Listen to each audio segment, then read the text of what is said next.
Chapitre 18. La porcelaine, expression prestigieuse de la culture chinoise.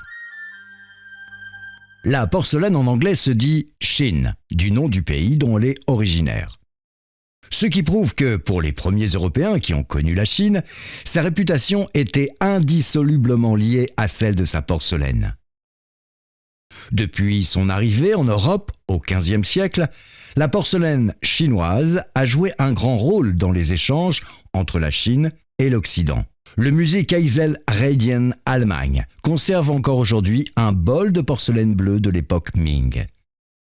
Au cours de l'histoire, le flux du commerce de la porcelaine entre la Chine et les autres pays, asiatiques et européens, fut très important. Selon une estimation des chercheurs, plus de 16 millions de pièces chinoises furent exportées entre 1602 et 1682 pour la seule Compagnie des Indes orientales. Leur excellente qualité garantit à la Chine sa renommée. Au cours des XVIIe et XVIIIe siècles, la porcelaine contribua de façon considérable à la vogue chinoise en Europe. L'art rococo, qui enflamma toute l'Europe, fut marqué par l'influence chinoise dans l'usage de la porcelaine et par l'art du jardin. La porcelaine est un élément important dans l'histoire de la civilisation chinoise. Née de la terre cuite et de la céramique, qui en avait juste jeté la base de sa fabrication, la porcelaine vit le jour au 1er siècle et atteignit sa maturité sous la dynastie des Song entre 960 et 1279. La porcelaine des Song représente le summum de l'art de la porcelaine chinoise grâce à 5 fours célèbres. Le four Jun, Ding, Guan, Jie et Ru. Chacun de ces fours était caractérisé par sa propre créativité, devenue plus tard un modèle pour les générations postérieures. Après l'époque des Yuan, de 1206 à 1368, le bourg de Jingde devint petit à petit le plus grand centre de fabrication de la porcelaine. La porcelaine est un objet de collection très apprécié. Couleur sereine, matière translucide, motifs raffinés et formes délicates sont des objectifs de travail pour des générations et des générations d'artisans. Objet d'engouement au même titre que le bronze et la céramique, la porcelaine s'en distingue pourtant. La simplicité primitive de la céramique laisse place à des détails plus sophistiqués et le caractère solennel du bronze est compensé par une légèreté éthérée. En tant qu'expression prestigieuse de la culture chinoise, la porcelaine porte en elle de nombreux éléments culturels et reflète l'esthétique chinoise. Une beauté donnée par la nature. Ceux qui connaissent la porcelaine chinoise le savent. Sa surface est parfois entachée des veines irrégulières appelées craquelures, dans le langage des connaisseurs évidemment. C'était à l'origine des petits défauts de fabrication, mais la mode des Song du Nord en fit une particularité très recherchée. La tradition de la porcelaine craquelée se perpétua depuis jusqu'à nos jours, où elle est devenue une des marques de la porcelaine chinoise. La production du four Jie à Longxian, dans la province du Zhejiang, représente typiquement cette tendance. Par exemple, 2 bols fabriqués datant des Song et conservés au musée de Shanghai sont appelés respectivement fleurs de tournesol et fleurs de roux en raison des extraordinaires craquelures de leurs parois. Ces traces étalées en mailles fines et subtiles se dessinent en forme de fleurs à la bordure des récipients. Au musée du palais ancien de Taipei, un brûle-parfum avec les poignées en forme de poisson datant des Yuan provient également du four Jie. Sur une couleur jaune riz, des craquelures filiformes se dispersent sans s'interrompre, comme les veinures de la feuille d'un arbre. L'engouement pour la porcelaine craquelée reflète l'amour des Chinois pour la beauté naturelle, celle issue de sa nature première. Produit d'un art artificiel, la porcelaine ne se fait cependant pas volontiers l'expression du travail de l'homme. Les craquelures de cuisson sont appréciées parce qu'elles sont imprévisibles. Alors que le dessin fait par le peintre, serait empreint d'intention et pourrait lui faire perdre tout le bénéfice du naturel. On voit une différence capitale entre les craquelures du hasard et les lignes géométriques. Les lignes géométriques sont rigides, mécaniques, manquant de souplesse. Et leur marque sur une pièce de porcelaine aurait pu lui ôter toute sa beauté naturelle. La pureté des fleurs bleues. La recherche de distinction par la pureté trouve sa meilleure application dans la réalisation des Kinshua, les fleurs bleues, une catégorie de porcelaine à décor bleu. Le style fleur bleue est la forme la plus typique de la porcelaine chinoise et représente 80% des objets exportés à l'étranger sous les Ming et les Qin. La production de cette porcelaine existait déjà avant les Tang, mais il fallut attendre le début des Yuan pour assister à son développement et à ses résultats créatifs.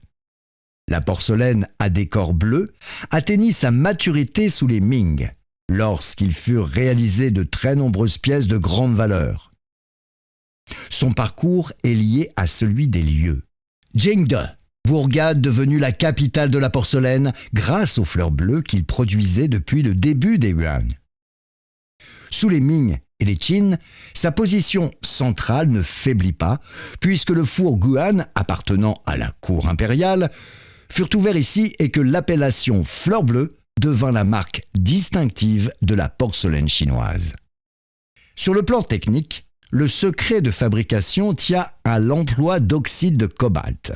Peint sur l'embryon blanc, il est émaillé avant de passer à une cuisson à haute température qui lui fait prendre une couleur bleue. Ce bleu émaillé et limpide, comme décor sur fond blanc, produit un effet translucide et luisant qui souligne la pureté et l'élégance de la porcelaine. Le musée du Palais ancien de Taipei conserve un bol décoré de branches fleuries datant du règne Xuan des Ming. La forme du bol est d'une simplicité primitive. La pâte de la matière, très fine, est d'un blanc légèrement bleuté. Le dessin est vivant, parfaitement structuré.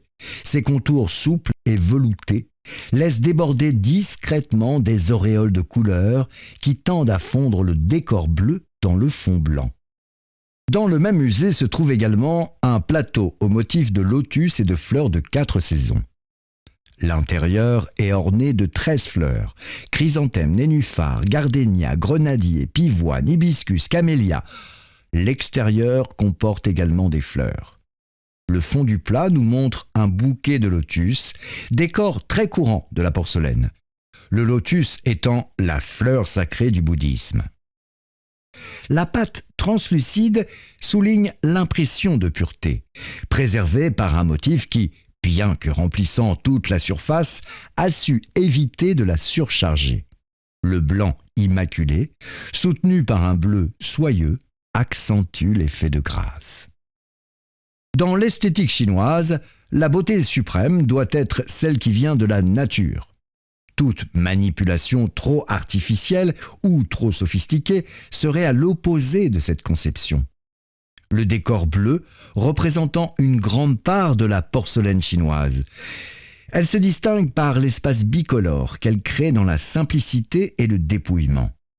Même si ce décor unicolore peut paraître monotone à première vue, c'est justement cette sobriété qui met en valeur le style fleur bleue.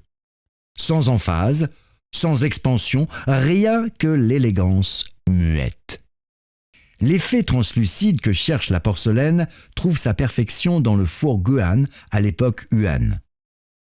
Cette porcelaine particulièrement fine et son décor bleu, propre et net sur un fond blanc qui tend à la transparence contribuent à l'impression de beauté éthérée. La subtilité discrète. L'art de la porcelaine reflète l'esthétique du confucianisme. La recherche sans relâche de la douceur et de la finesse traduit une tendance confucéenne qui met en valeur le pacifisme et la tolérance. Le style qui privilégie la retenue et le sous-entendu reflète ainsi la nature discrète de son principe d'esthétique. La dynastie des Song vit la renaissance du confucianisme et la maturation de l'art de la porcelaine. La production de ces deux événements, dans la même période, ne fut pas un hasard. La pensée confucianisme favorisait l'expansion de la porcelaine en inspirant les artisans par ses critères artistiques. La poursuite de l'émanation de la qualité intérieure devenait une tradition des Song, qui serait suivie par les générations suivantes. Cette poursuite se manifestait par l'opposition entre la retenue et l'étalage, ce qui donnait un intérêt esthétique riche de sens cachés et se laissait apprécier au fil des temps. La porcelaine au décor rouge émaillé est celle qui représente le mieux cette tendance. Créée à Jingde, durant la dynastie des Yuan, le décor rouge émaillé rivalisait avec les fleurs bleues comme l'une des deux grandes spécialités du site. Mais il était plus difficile à obtenir et par conséquent beaucoup moins répandu que le décor bleu. Ce qui donnait d'autant plus d'intérêt aux amateurs raffinés de la porcelaine au décor rouge émaillé. Un vase au décor rouge émaillé est conservé au musée du Palais ancien de Taipei. Il date du règne des Hongwu, des Ming, et comporte le thème des trois amis du printemps. Le motif en rouge émaillé recouvre intégralement le vase, avec en particulier un dessin de pétales de lotus qui en fait le tour dans sa partie la plus large.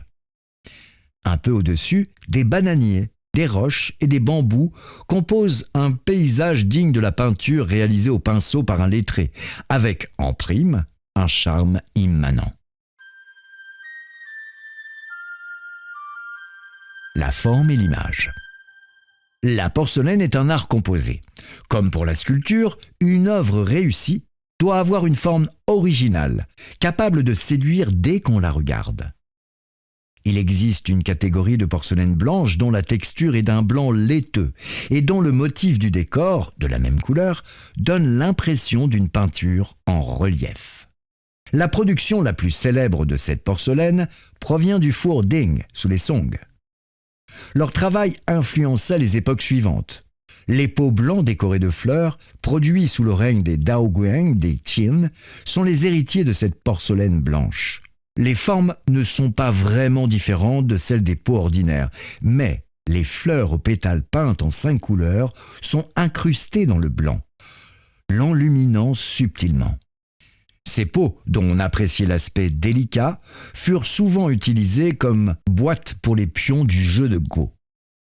Le dessin a également une grande importance dans l'art de la porcelaine. Les objets de porcelaine sont presque toujours décorés et la plupart des artisans excellaient dans la peinture. Les dessins, qui leur servaient de référence, étaient généralement des tableaux de paysages, de fleurs et d'oiseaux. À la fin des Ming, sous l'influence de la peinture occidentale, on introduisit dans le décor certaines approches de la peinture européenne, comme par exemple les concepts d'ombre et de lumière qui créèrent un effet de troisième dimension, comme on peut le constater sur les porcelaines au décor dites de couleur en poudre, très en vogue sous le règne des Qin. Le style couleur en poudre est aussi appelé couleur estompée, pour marquer la différence entre la coloration plus ancienne, qui n'accordait aucune attention à la perspective. La cité interdite de Pékin conserve un vase de couleur estompée baptisé 9 pêches et le globe céleste. Le traitement des couleurs se distingue ici de l'usage ancien, en abandonnant la juxtaposition répétée des 5 couleurs traditionnelles. Grâce aux différentes densités qui soulignent les distances et les ombres, l'image offre une troisième dimension qui renforce l'effet de vraisemblance.